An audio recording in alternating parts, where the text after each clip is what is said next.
Masters of Space. Chapter 1.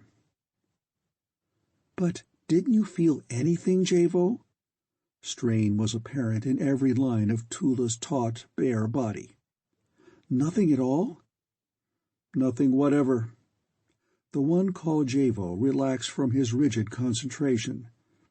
"Nothing has changed, nor will it." "That conclusion is indefensible," Tula snapped. "With the promised return of the Masters, there must and will be changes. Didn't any of you feel anything?" Her hot, demanding eyes swept the group, a group whose like, except for physical perfection, could be found in any nudist colony. No one except Tula had felt a thing. "That fact is not too surprising," Javo said finally. "You have the most sensitive receptors of us all. But are you sure?" "I am sure. It was the thought form of a living master." "Do you think that the master perceived your web?" "It is certain. Those who built us are stronger than we." "That is true. As they promised then, so long and long ago, our masters are returning home to us." Jarvis Hilton of Terra, the youngest man yet to be assigned to direct any such tremendous deep space undertaking as Project Theta Orionis, sat in conference with his 2 seconds-in-command.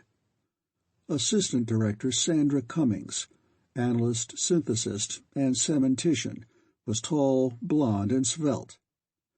Planetographer William Carnes, a black-haired, black-browed, black-eyed man of 30, was third in rank of the scientific group.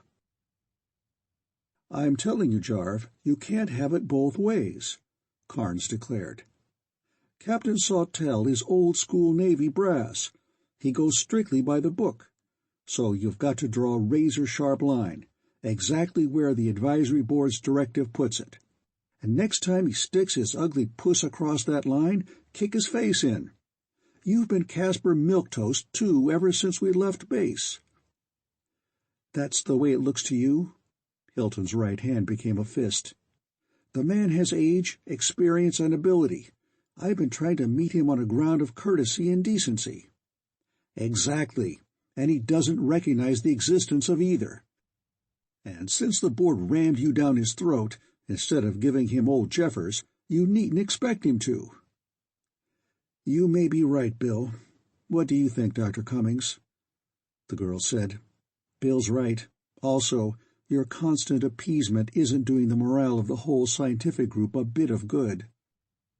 "Well, I haven't enjoyed it either, so next time I'll pin his ears back. Anything else?" "Yes, Dr. Hilton, I have a squawk of my own." "I know I was rammed down your throat, but just when are you going to let me do some work?" "None of us has much of anything to do yet, and won't have until we light somewhere. You're off base a country mile." "I'm not off base. You did want Eggleston, not me." "Sure I did. I've worked with him and know what he can do, but I'm not holding a grudge about it." "No? Why then are you on first-name terms with everyone in the scientific group except me, supposedly your first assistant?" "That's easy," Hilton snapped, "because you've been carrying chips on both shoulders ever since you came aboard, or at least I thought you were." Hilton grinned suddenly and held out his hand. "Sorry, Sandy. I'll start all over again." "I'm sorry too, Chief." They shook hands warmly. "I was pretty stiff, I guess, but I'll be good." "You'll go to work right now, too, as cementician. Dig out that directive and tear it down. Draw that line Bill talked about." "Can do, boss." She swung to her feet and walked out of the room, her every movement one of lithe and easy grace. Carnes followed her with his eyes. "Funny, a trained dancer Ph.D., and a Miss America type, like all the other women aboard this spacer. I wonder if she'll make out." "So do I. I still wish they'd given me Eggie. I've never seen an executive-type female Ph.D. yet that was worth the cyanide it would take to poison her." "That's what Sawtelle thinks of you, too, you know." "I know. and the board does know its stuff. So I'm really hoping, Bill, that she surprises me as much as I intend to surprise the Navy." Alarm bells clanged as the mighty Perseus blinked out of overdrive. Every crewman sprang to his post. "Mr. Snowden, why did we emerge without orders from me?"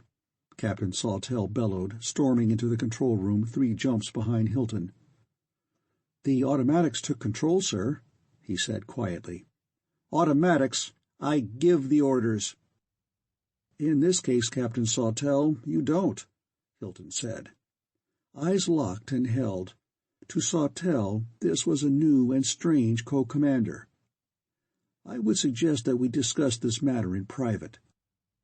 "Very well, sir," Sawtelle said, and in the captain's cabin Hilton opened up. "For your information, Captain Sawtelle, I set my interspace coupling detectors for any objective I choose. When any one of them reacts, it trips the kickers and we emerge. During any emergency outside the solar system, I am in command, with the provision that I must relinquish command to you in case of armed attack on us." "Where do you think you found any such stuff as that in the directive? It isn't there, and I know my rights." "It is, and you don't. Here is a semantic chart of the whole directive. As you will note, it overrides many Navy regulations. Disobedience of my orders constitutes mutiny, and I can, and will, have you put in irons and sent back to Terra for court-martial. Now, let's go back." In the control room, Hilton said, "The target has a mass of approximately 500 metric tons. There is also a significant amount of radiation characteristic of uranexite. You will please execute search, Captain Sawtelle." And Captain Sawtelle ordered the search. "What did you do to the big jerk, boss?" Sandra whispered. "What you and Bill suggested," Hilton whispered back. "Thanks to your analysis of the directive, pure gobbledygook if ever there was any, I could. Mighty good job, Sandy." 10 or 15 more minutes passed. Then, "Here's the source of radiation, sir," a searchman reported. "It's a point source, though, not an object at this range." "And here's the artifact, sir," Pilot Snowden said. "We're coming up on it fast. But what's a skyscraper skeleton doing out here in interstellar space?" As they closed up, everyone could see that the thing did indeed look like the metallic skeleton of a great building. It was a huge cube, measuring well over 100 yards along each edge. And it was empty. "That's one for the book," Sawtelle said. "And how?" Hilton agreed. "I'll take a boat. No, suits would be better. Carnes, Yarborough, get Tex Leeds and Miller and suit up." "You'll need a boat escort," Sawtelle said. "Mr. Ashley, execute escort landing craft 1, 2, and 3. The 3 landing craft approached that enigmatic latticework of structural steel and stopped. 5 grotesquely armored figures wafted themselves forward on pencils of force. Their leader, whose suit bore the number 14, reached a mammoth girder and worked his way along it up to a peculiar-looking bulge. The whole immense structure vanished, leaving men and boats in empty space. Sawtelle gasped. "Snowden, are you holding 'em?" "No, sir. Faster than light. Hyperspace, sir."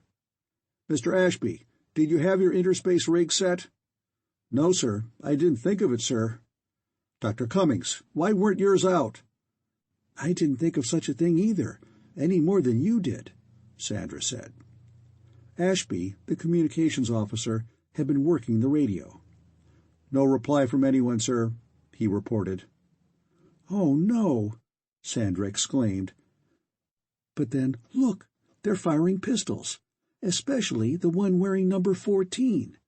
But pistols?" "Recoil pistols, 63s, for emergency use in case of power failure," Ashby explained. "That's it. But I can't see why all their power went out at once. But 14, that's Hilton, is really doing a job with that 63. He'll be here in a couple of minutes." And he was. "Every power unit out there, suits and boats both, drained," Hilton reported. "Completely drained. Get some help out there fast." In an enormous structure deep below the surface of a far-distant world, a group of technicians clustered together in front of one section of a 2-mile-long control board. They were staring at a light that had just appeared where no light should have been. "Someone's brain pan will be burned out for this," one of the group radiated harshly. "That unit was inactivated long ago and has not been reactivated." "Someone committed an error, Your Loftiness." "Silence, fool! Strets do not commit errors." As soon as it was clear that no one had been injured, Sawtelle demanded, "How about it, Hilton?" Structurally, it was high-alloy steel. There were many bulges, possibly containing mechanisms. There were drive units of a non-Terran type. There were many projectors, which, at a rough guess, were 100 times as powerful as any I have ever seen before. There were no indications that the thing had ever been enclosed, in whole or in part. It certainly never had living quarters for warm-blooded, oxygen-breathing eaters of organic food. Sawtelle snorted. "You mean it never had a crew?" "Not necessarily." "Bah! What other kind of intelligent life is there?" "I don't know. But before we speculate too much, let's look at the Tri-D. The camera may have caught something I missed." It hadn't. The three-dimensional pictures added nothing. It probably was operated either by programmed automatics or by remote control, Hilton decided finally. But how did they drain all our power? And just as bad, what and how is that other point source of power we're heading for now? "What's wrong with it?" Sawtelle asked. "Its strength. No matter what distance or reactant I assume, nothing we know will fit. Neither fission nor fusion will do it. It has to be practically total conversion."